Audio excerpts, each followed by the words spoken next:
So thank you for joining me today. I hope you can all hear me. We're going to be talking about product classification and the new UK global tariff today. I'll touch a little bit on the EU exit support programme, as I always do, because these webinars obviously form part of that. We're going to look into product classification and why that's so important as we approach the end of this year.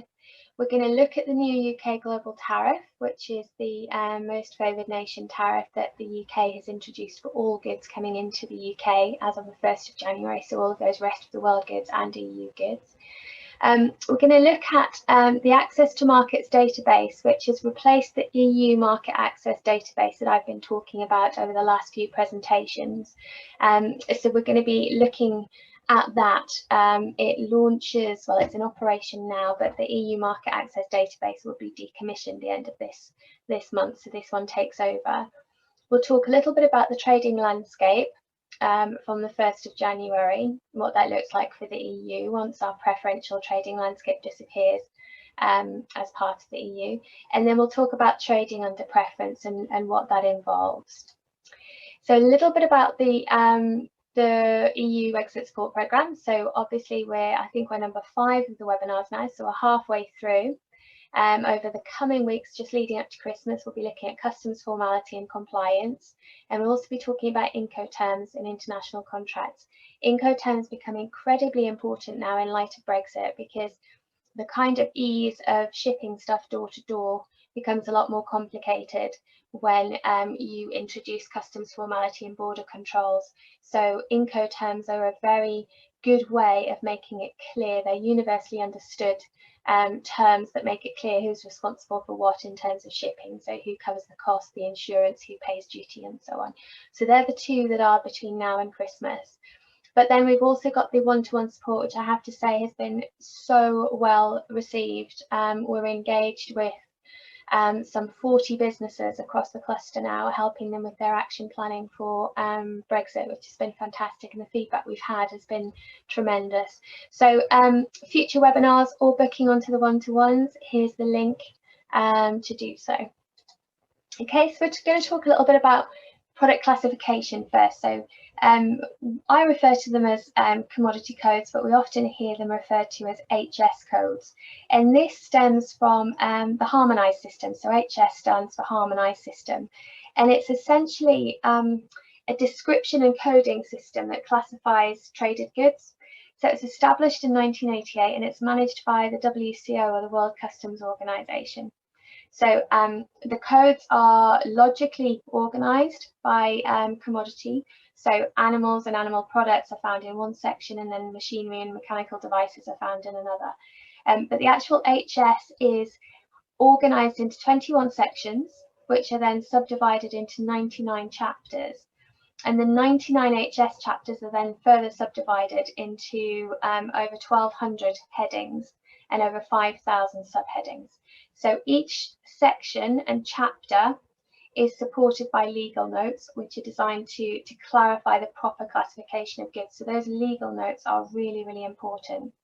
Now, to ensure global harmonisation in trade, there are some 200 contracting parties to the Convention on the Harmonised Commodity Description and Coding System. So these countries have all agreed to base their national tariff schedules on the harmonised system nomenclature, and legal notes. Individual countries can then subdivide the HS code beyond the 6 digits and add their own legal notes according to their own tariff and statistical requirements. Parties to the system or to the convention often set their customs duties at 8 digits, or their customs duty codes at 8 digits. And then they'll use statistical suffixes can be added to the 8 digits for, you'll see that in the case of the UK. So we have currently, as part of the EU, our exports are 8 digits, but our imports are 10 digits, because we want that additional statistical information that feeds into our local stats, if you like. Okay, so everything is based on the harmonised system. In terms of the commodity code structure, if you if you're to do an open search, because 200 countries subscribe to the harmonized system, if you were to do an open search for your products, effectively the first 6 digits of the commodity code should be the same globally, irrespective of the country of origin, providing that that country is signed up to the HS Convention. So that is really, when you're determining your own commodity codes, it's quite good to do an open research or an open search to see whether your whether your idea of your commodity code matches what others are using to trade their goods.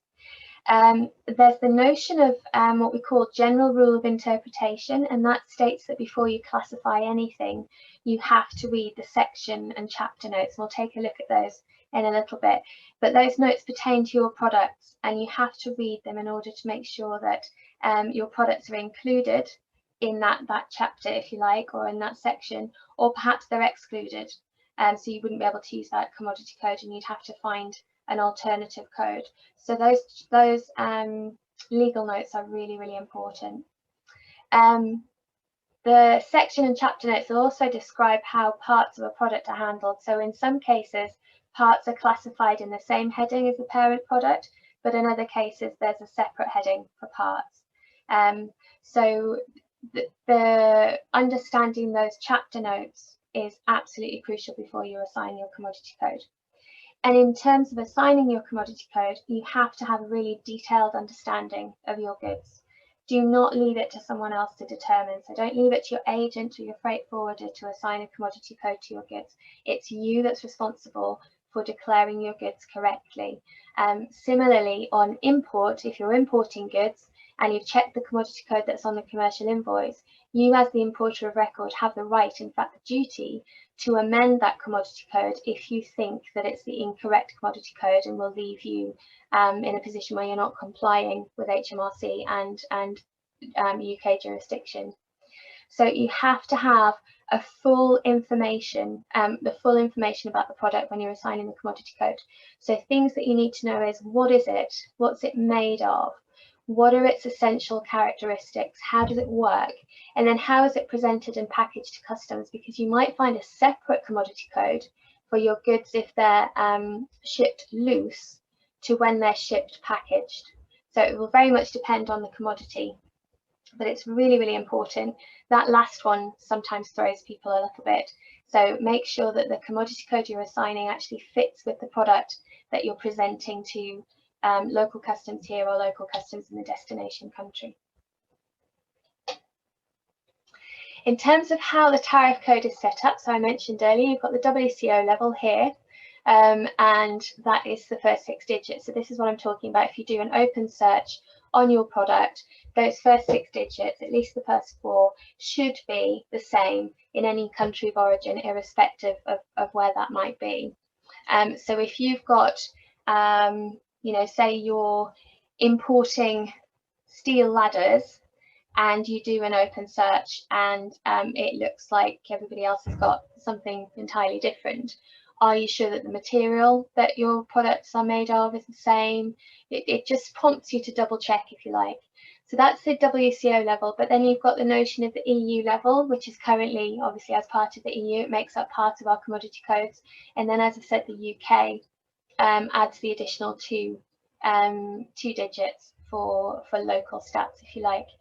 Commodity codes can extend to 14 digits in the case of capped goods and some other goods where there might be specific domestic protection measures in place, if you like. So they can go to 14, but typically on an import, you'll see 10 digits and an export 8 digits. Okay, in terms of classification, so when you're looking to classify your goods, look at the relevant chapters. So identify, you know, which chapter you think works best with your goods, and we'll go in and we'll have a look at the tariff in a little while so you can see what I'm talking about, and then compare to what others say. So that's what I mean about conducting an open search, if you like, to see what other similar products are being, you know, which codes they're being imported and exported under. Read the relative section and chapter notes, which we've talked about. They're absolutely essential. They'll tell you whether your commodity code or whether your product is included or whether you need to search elsewhere. And again, similarly, locate the appropriate heading so that it's kind of like a waterfall system, the tariff. So you kind of work through it. So you'll find the chapter and then the headings and so on. And it's really important to document your decision. So once you've assigned your commodity code, document that in your commercial records to say why you came up with that commodity code. It just means that in the event that you were to be ordered by HMRC or anything like that, then you'll be able to present that that reason, if you like, and the reasons why you assigned that commodity code to your goods.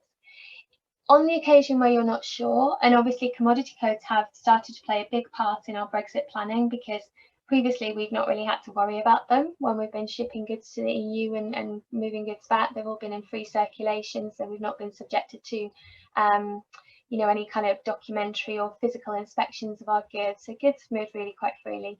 But as we leave, or we have left, but as of the 1st of January, third country rules apply, and our goods are going to be subjected to a lot more documentary inspections, physical inspections, identity inspections. So it's really essential that we're classifying our goods correctly. So when you're not sure, you can ping an email to HMRC's tariff classification service. They will ask you to provide a ton of information. So you typically give your company name, your contact name. You'd give the option which best describes your item. You tell them what the goods are made of. If it's more than one material, provide a breakdown of the materials, what the goods are used for, how they function, how they're presented or packaged, and then importantly, the code you consider to be appropriate for the goods. So HMRC won't just give you a code.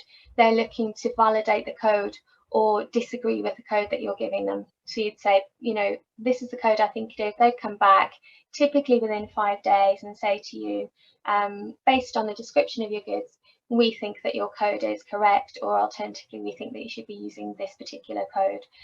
The important thing to mention is it isn't legally binding.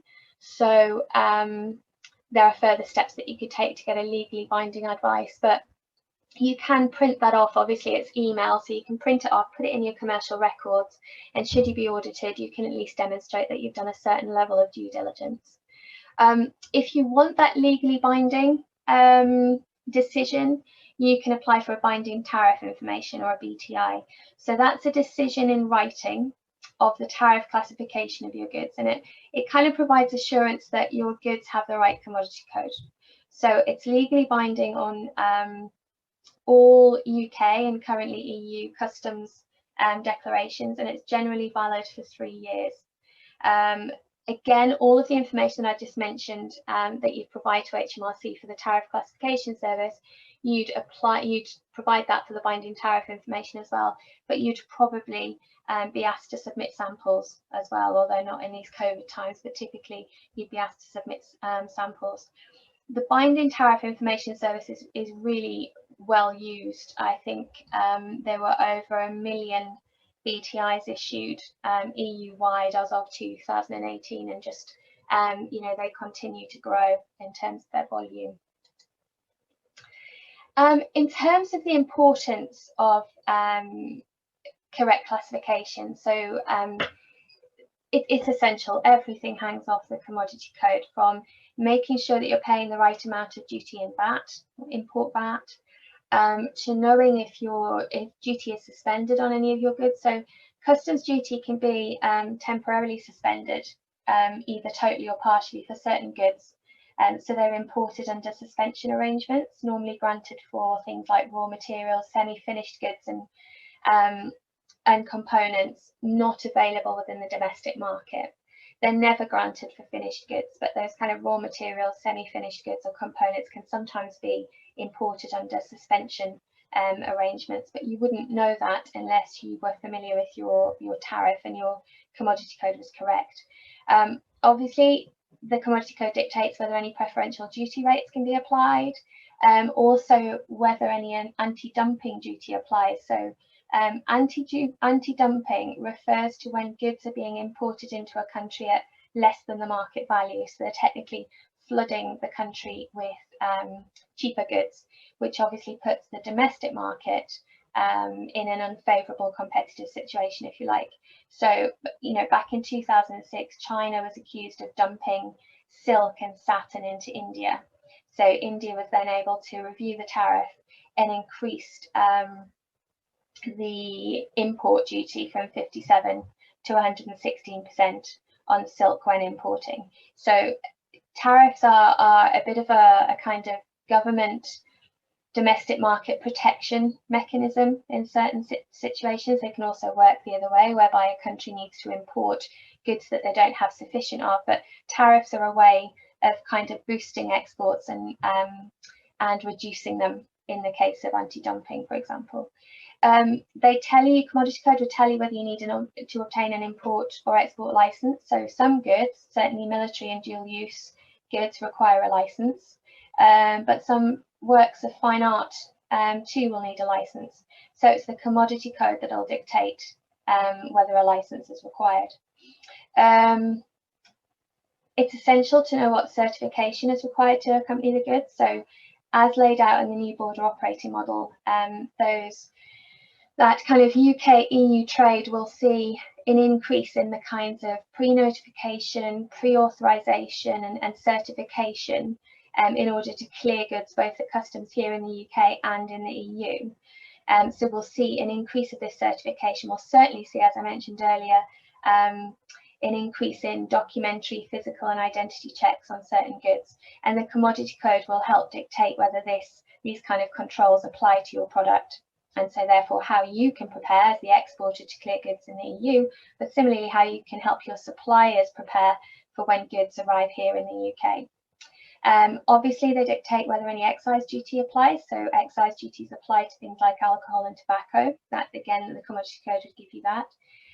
Know whether quota applies. So quota I described as a bit like a personal allowance of your self-assessment. So we see it a lot in agricultural goods. It's possible to import a certain amount and pay a reduced or a zero rate of duty until that quota is exhausted, and then typically the import duty goes back up to quite a high amount.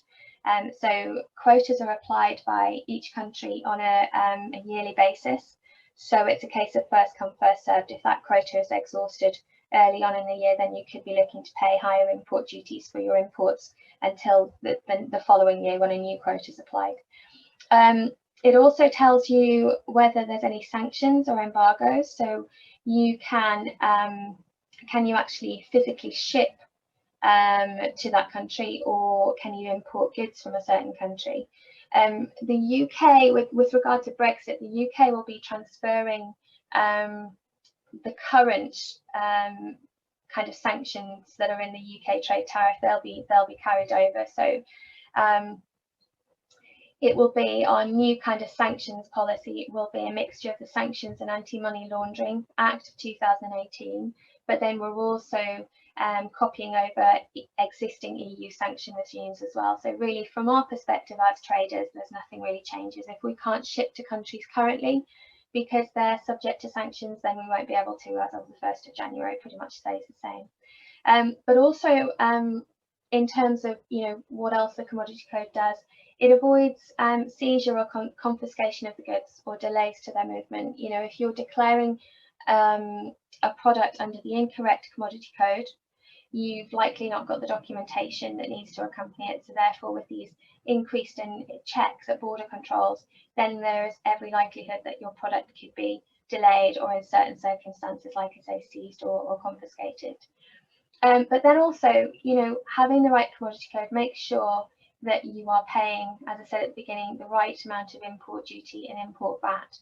And obviously, if you're declaring an incorrect Commodity Code, you could be overpaying, which isn't a great situation, but then even worse, you could be underpaying. And HMRC can go back some 4 or 5 years when requesting underpayment of duty. So it's really essential in that respect, because the obviously the fiscal penalties are significant. If you kind of come clean and you explain that it's a genuine mistake, then the chances are you'll just have to pay back the underpaid duty. But if it was something that was picked up during an audit, for example, it's highly likely that you might get a penalty on top of that underpayment of duty as well. Okay, so I hope I've stressed the importance of having the correct classification of goods. We're going to go on to talk a little bit about the trade tariff, but we're going to go in and take a look at it as well, because I've been talking about all these systems on the last few webinars, and I thought it might be quite good to go in and actually take a look at them today.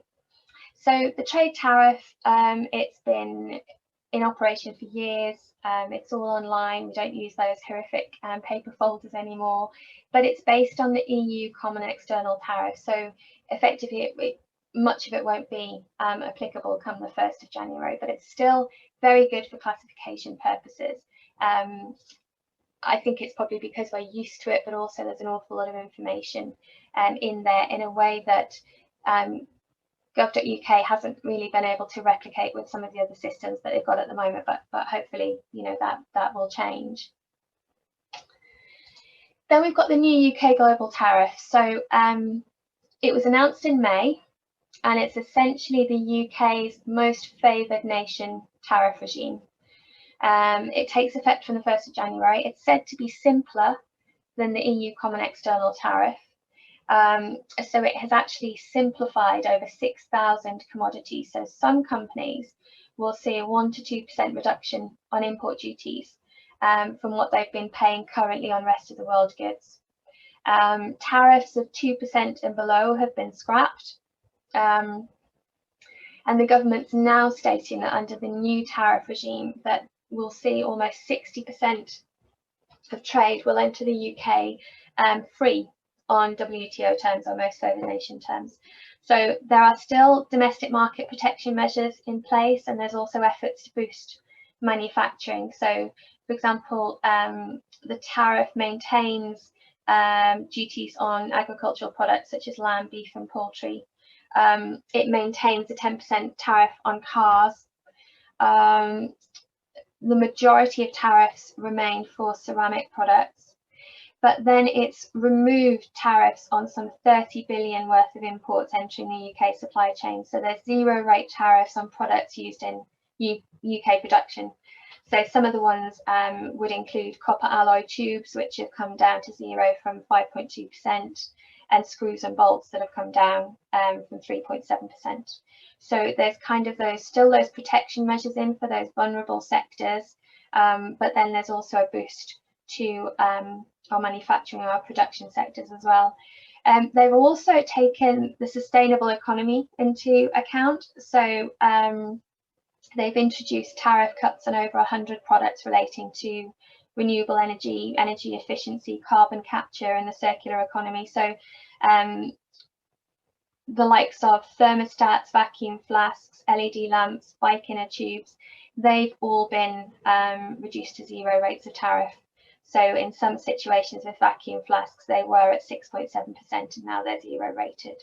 So it's really important that if you are importing, that you quite quickly become familiar with the UK global tariff and how the duty changes from what you might have been paying to date. And then we've got trade with the UK database. So where the UK global tariff sets out those most favoured nation duty rates, the trade with the UK tool is good for helping EU suppliers determine what documentation they need to clear their goods at UK customs. So if you have EU suppliers, you might want to share this link with them so they can start inputting, the country of origin, the commodity code, and then they'll get a description of the kind of documentation that needs to accompany those goods. And moving on to import duties into the EU. So we've talked about those duties that impact imports into the UK, but what about when we're exporting? How does Brexit impact our export pricing, if you like, and our competitiveness in those local markets? So the EU Access, or the EU Market Access database, has been historically a fantastic source of data on goods leaving and entering the EU. So it's provided details around origin, procedures and customs formalities, trade statistics, safety and security requirements, certification, and so on. We've certainly used it in anger when we've been helping clients prepare for Brexit, and Similarly, when we help clients export and expand their brands overseas, it's these kind of tools that we use. But it is being replaced at the end of the month by the Access to Markets database. So we all need to become familiar with that new database. And this is it essentially. So it replaces the EU market access database. It provides that product by product information on tariffs and taxes, customs and procedures, rules of origin, trade barriers, product requirements and stats for all EU countries and for more than 120 export markets around the world. I personally haven't had much time to familiarise myself with this, but I see that there's a good tutorial on the homepage that you might want to take a look at. So if you're an exporter attending this session and you believe that your export pricing or competitiveness is going to be impacted by duties imposed in the absence of a trade deal, then you might want to start looking at the Access to Markets database. And then we've got check how to export your goods. So this kind of duplicates what the Access to Markets database does, but it's a gov.uk tool. I like it. It provides information about how to move your goods from the UK to the rest of the world. So it covers rules and restrictions, taxes and duty rates, although those rates are restricted to VAT at the moment.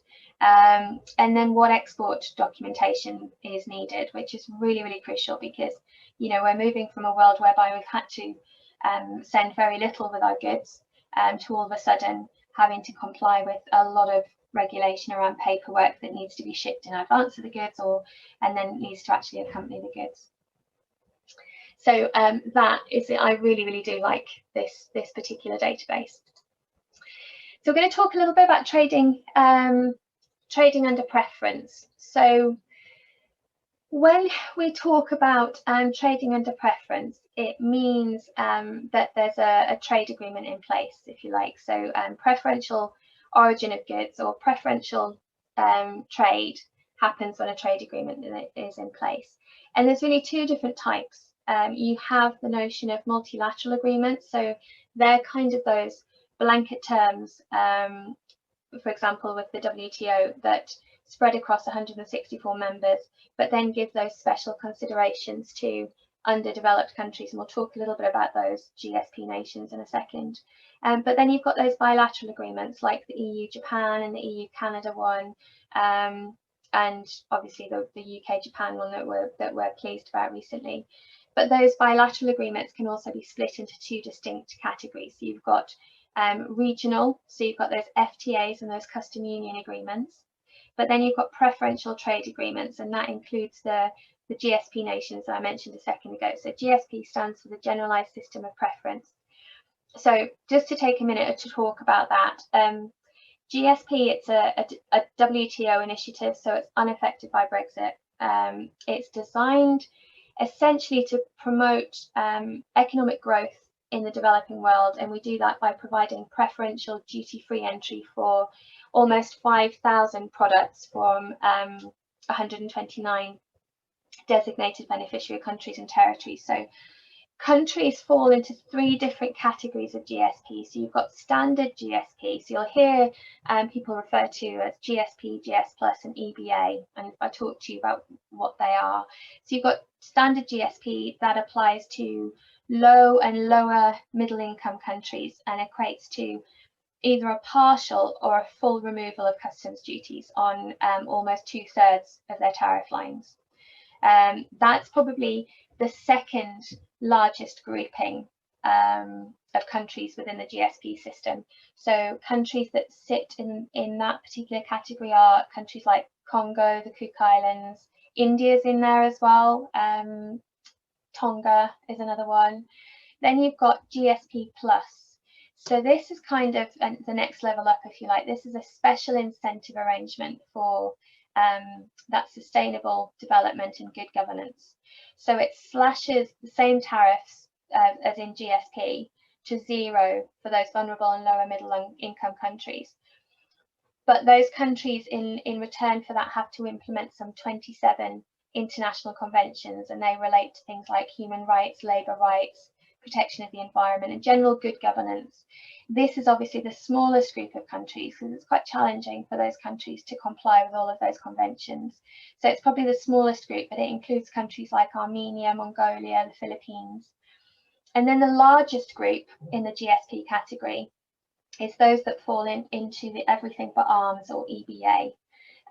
This is kind of a special arrangement for those least developed countries. So we provide them with duty-free and quota-free access for all products except arms and ammunition. And as I say, that's by far and away the biggest grouping. So it's got countries like Afghanistan, Cambodia, Laos, Rwanda in there. So essentially the takeaway from this is if you are importing from any of the GSP countries under preference, then you'll still continue to be able to do so under preference as you do now, because it's not affected by Brexit.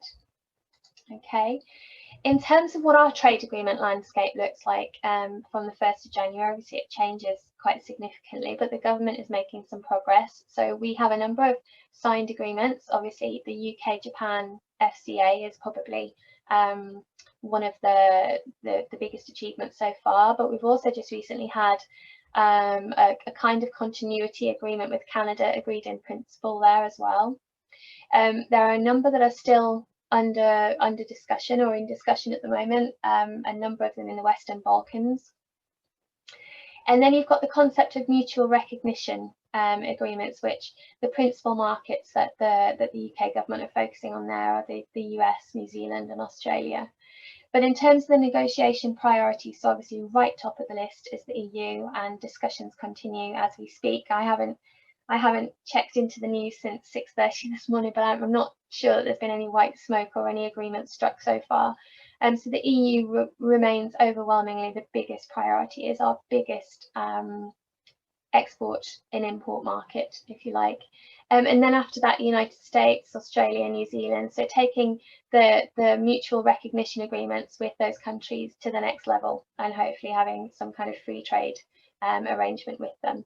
And then obviously the one that everybody's talking about is the Comprehensive and Progressive Agreement for Trans-Pacific Partnership, and the UK has already lodged its application, if you like, to be included in that arrangement. So there's work underway, but there is no doubt that our preferential trading landscape changes dramatically on the 1st of January. But in terms of what preference means and when we can trade under preference, so where we have those arrangements, those bilateral arrangements with other countries for either reduced or zero rates of duties on those imported goods, then the origin, or on our exported goods similarly, the origin of our products and those that we import become really important. So we know that from the previous slide, we can see that the government's agreed to roll over 22 deals to make these continuity agreements. They cover some 50 plus countries, but actually our global trade with those represents only about 10%. Obviously, as I mentioned, the UK-Japan one is fantastic news, and we've got the agreement in principle from Canada.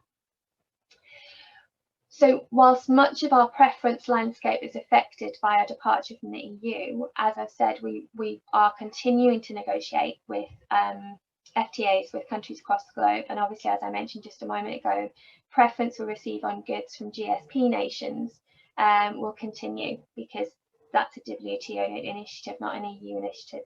I raised it a couple of weeks ago, or it might have been, yeah, a couple of weeks ago.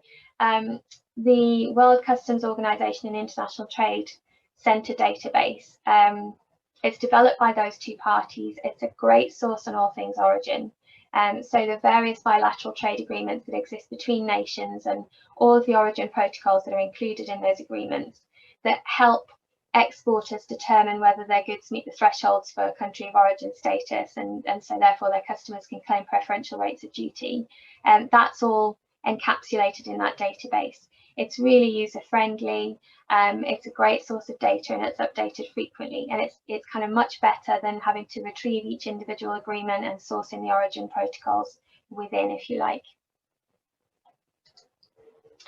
So talking about country of origin, or talking about trading under preference, it's important to understand how we determine the origin of our goods, if you like. So a quick point here, there are really two different categories, if you like. So there's the notion of wholly obtained goods. So where goods are wholly obtained is where they're exclusively produced or processed in the country claiming origin, without any of those non-originating materials making up that product. So examples would be, the ones we always cite are vegetables originate in a country if they were harvested there, animals originate in a country if they were born and raised there, and then minerals originate in a country if they were extracted there. But obviously with today's global marketplace, manufactured goods could have components that originate from across the globe. So we have this notion of sufficiently transformed, and there are really 4 tests that a product must meet in order to qualify for origin under that substantial transformation rule. So it means that the manufactured product has undergone a fundamental change. So normally as a result of processing or manufacturing the country claiming origin. So it's changed in form, it's changed in appearance, it's changed in nature or character. Then you have to prove that change added significant value to the sum of its parts, if you like, to the sum of its components or raw materials. So it needs to demonstrate that, you know, the product is significantly more valuable than it would have been a group of those, especially those non-originating components, if you like. And then typically this has to result in an entirely new article with a different name and a different classification in the commodity code.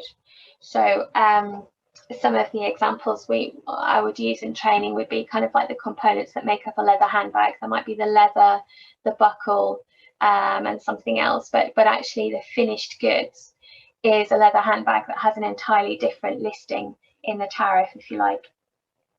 As we've mentioned in previous sessions, origin becomes more complex for UK manufacturers post-Brexit because we cease being able to include those EU originating materials and processing that's done in the EU against our accumulation. Now, obviously, we don't know whether the trade deal that's struck between the UK and the EU, whether that might alleviate some of that pressure. Maybe there's something whereby there's mutual recognition of each other's kind of goods and processing, and it can all add to accumulation. Who knows? But at the moment, we're certainly urging clients that we're engaging with to scrutinise their bill of materials to understand whether they can determine if the goods are of UK origin, or if there's just too much of those non-originating components that would tip the balance and make it of non-UK origin. Just a couple more slides. In fact, I think this one's the last one. So when we are claiming preference, we have to be able to provide proof effectively around those goods. So preferential documents, the likes of what we see here, EUR1, ATR forms and so on, they kind of certify that goods are subject to those reduced tariffs or exemptions when they're exported to countries that extend these privileges. So these preferential documents are issued for destination countries where an FTA is in place, free trade agreement. So where a deal's in place and the product absolutely meets the criteria of being either wholly obtained or sufficiently transformed, then a preference certificate would have to be issued in order for that that customer to claim preference, if you like. There are a number of different ways of declaring origin. So obviously we've got the notion of certificates. So the ones that they're typically issued in the local market, so the ones that we've come really used to are the EUR1 form, which refers to goods that are of EU origin. We also see the ATR movement certificate, which is a special certificate to get into Turkey, because obviously Turkey is part of the customs union, but it's not part of the single market. You might come across an EUR Med form, which refers to those Euromed agreements for the likes of Algeria, Israel, Jordan, Morocco, and so on. And historically, you might have seen a GSP certificate form A for those GSP nations, but that's actually been quite quickly replaced by the REC system, which is a registered exporter system. So you'll see electronic self-certification from those originating countries where you're importing those goods under preference. It's important to note that linked to the preference certificates, obviously with Brexit, we'll no longer be able to use the EUR1 or the ATR movement certificates for UK origin exports. So both forms are in the process of being replaced by the chambers, and they'll only be issued for situations where we have a preferential agreement in place with that destination country, which is actually only ever how this should be issued. But there's also another couple of ways that you can declare origin. So there's a notion of invoice declaration. So for consignments of under 6,000 euros, you can make an invoice declaration as to the origin of the goods. Now you need to check with your customer in the destination country to see if they'd accept that. Some countries might still need the preference certificate, but it's an option. There's also the notion of a kind of simplified procedure called approved exporter, whereby you can apply to HMRC to be approved as an approved exporter. So you apply to get that authorization, and that means you can make origin declarations on certain commodities. So it has to be those commodities that you ship frequently and in high volumes and so on, but they're all in your application for that authorization. But that enables you to make those invoice declarations irrespective of the value of the invoice. You can go over and above that 6,000 euros for those certain commodities. But that, again, that's approved exporter is a simplified procedure. It extends a certain amount of trust to you from HMRC. So you will have to be solvent and have a good compliance history in order to be granted something like that. And then finally, there's the binding origin information, so a BOI. So that's really a written origin decision for both preferential and non-preferential goods, actually. It's currently legally binding throughout the UK and the EU, and it can be quite helpful when an origin rule is difficult to interpret, and believe you me, some of them can be, or where the circumstances or manufacturer of a product make an application or of a rule difficult. Also, if there's any kind of legislation changes in the UK or the EU and it makes that BOI invalid, quite often you can continue to use it for at least up to 6 months, provided you can show that the supply of goods are subject to a kind of binding commercial contract. All that said, with a BOI, you still need to provide that normal documentary proof of origin on importation and exportation, so that certification is still required. But it's just something to consider. I think at this point, what I was going to do was stop sharing this and go in and have a look at some of the systems. We've still got a little bit of time, so I've been talking to you about these systems for the last few weeks. So I'm just going to have a bash at sharing a different screen, and hopefully you should all be able to see this. If for any reason you can't, raise your hands or put something in the chat so I can see, but it looks like you can see that at the moment. So you'll be familiar with the UK trade tariff. This is the system that we've used in ANGA for decades now. As I said, it's very clearly organised. You've got typically those products that have minimal, sorry, I'm just checking the chat for a second, all visible. Oh, thank you, Mark. Typically at the top, you've got those goods that have had minimal processing, if you like, so those live animals and animal products and so on, right the way down to those heavily processed goods at the bottom. So it's kind of organised quite well. Again, it's based on the HS system. So each individual country's tariff should look very similar to this.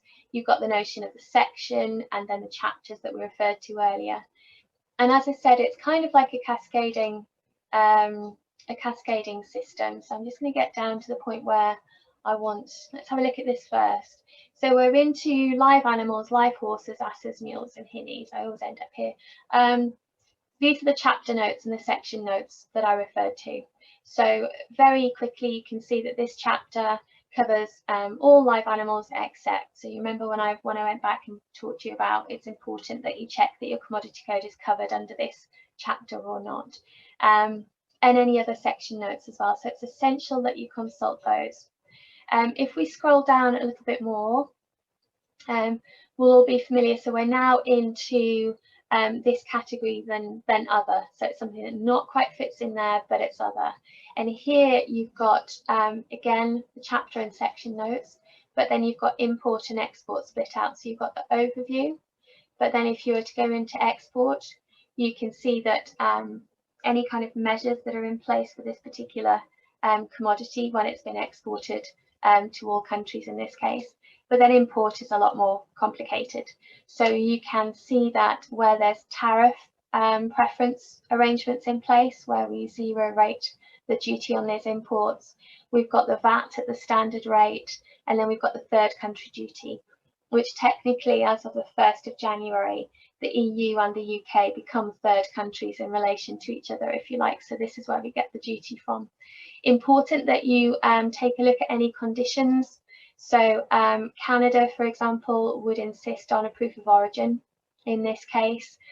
Similarly, you're given codes which might not mean much to you if you don't complete your own declarations, but it would mean something to your agent that does. If a particular requirement doesn't actually apply to your goods, then there's a code that can be used on the declaration to demonstrate that. But this is kind of like the UK trade tariff. So this is what we're all familiar with and have been using. Then the UK global tariff, which is the one that replaces the EU external tariff, and this takes effect from the 1st. This, I really don't like the layout of it, and hopefully it will change to replicate the UK trade tariff over time. At the moment, obviously you've got the option of searching for your commodity code, but other than that, you're kind of scrolling through, or you can export to Excel or so, and it's just not as user friendly. But it does show those simplifications of tariffs that I was talking about. So, you know, there are certain circumstances with live asses, for example, where the duty's been reduced by almost 2%. There are a number, like I say, a number of reductions that they've made.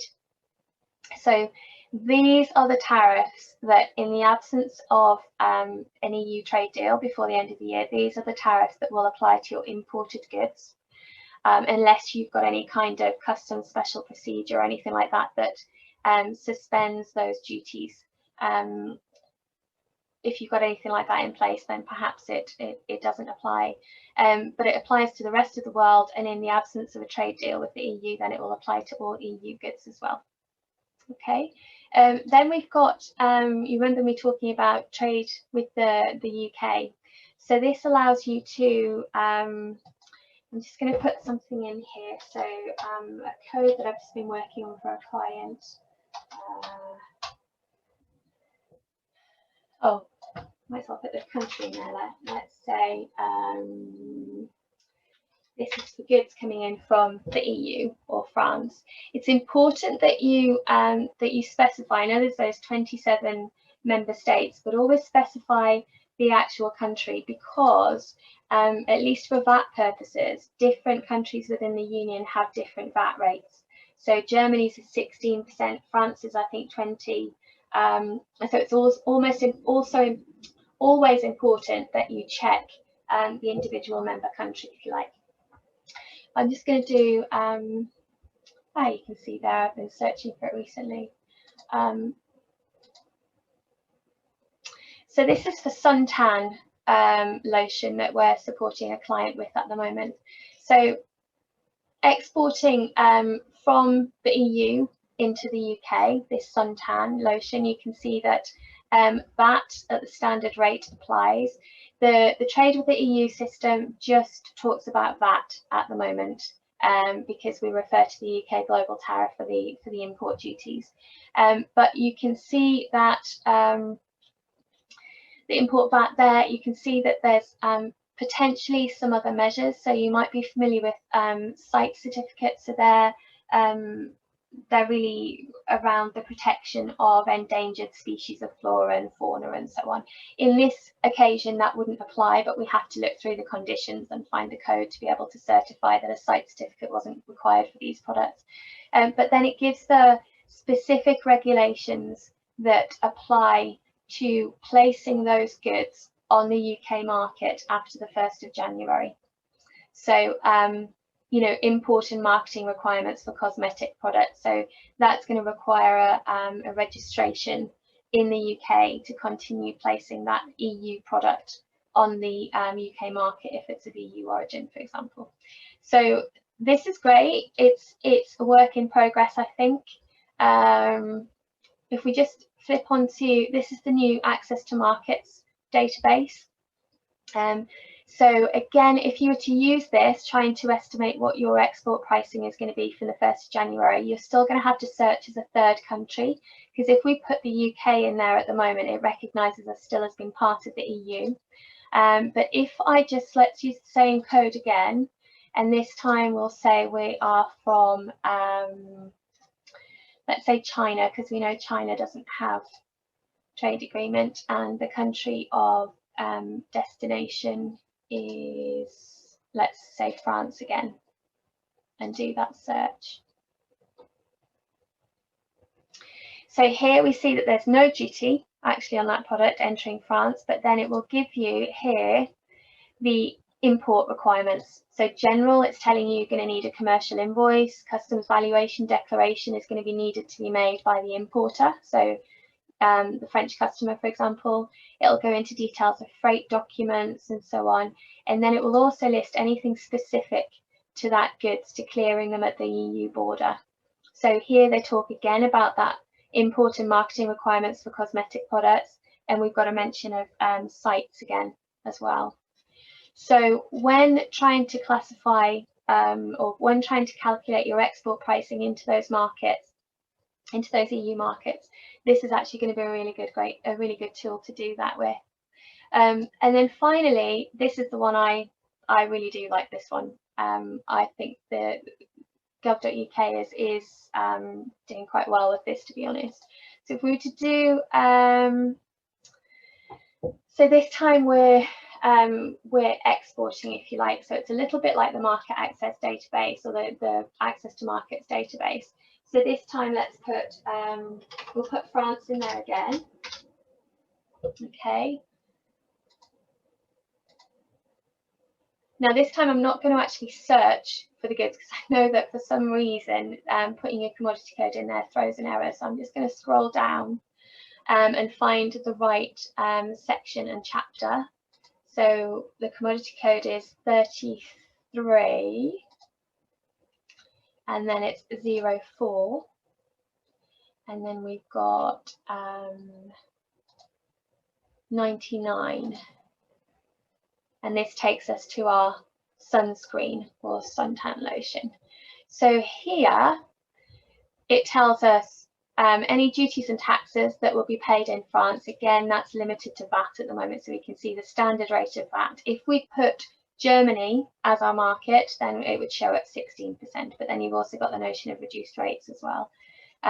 Reduced rules of origin don't apply because there's no trade agreement at the moment, and we can't foresee that the EU is going to demand that we start providing certificates of origin on UK goods if there's no preferential trade agreement. We can't see that happening. But here it gives us details of how to get the goods out of the UK. So we know we will need that EU EORI number. If we don't have one, then we should be getting one now. And it gives you a whole host of other things that you have to comply with. But the important one, to clear the goods in France, it gives you your normal standard requirements. So you know we need that that export declaration, and they need to make that import declaration in the country of destination, if you like. They need to calculate the duty bill value. There needs to be a commercial invoice and so on. It gives you all of that. But then it also goes into a lot of detail about the other stuff that's going to be required to clear those goods. So, for example, the UK manufacturer is going to have to provide a certificate of good manufacturing practice to accompany the goods. There's going to have to be a cosmetic products notification on the CPNP database. So it provides all of this information per commodity code. Okay, so that's a kind of whistle-stop tour of, let me just share my other screen. It is a whistle-stop tour of the documentation and the kind of tariffs that are going to be needed to clear the goods. Now, as usual, I've put all of the sources of information at the back of this presentation. You're quite welcome to the slides afterwards if you just want to ping me a quick email and I'll forward those across to you.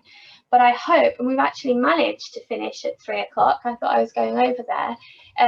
If anybody's got any questions, then please feel free to ask, or if you prefer, just drop me a line. You've got my email address there. I'm quite happy to take any questions from you. But hopefully that's helped to clarify, if you like, product classification and trading under preference. We've taken a look at tariffs that will apply to UK and EU imports from the 1st of January. So I think if there's no questions, everybody, I will leave you to enjoy the rest of your afternoon. But thanks very much for your time. Take care. Bye-bye.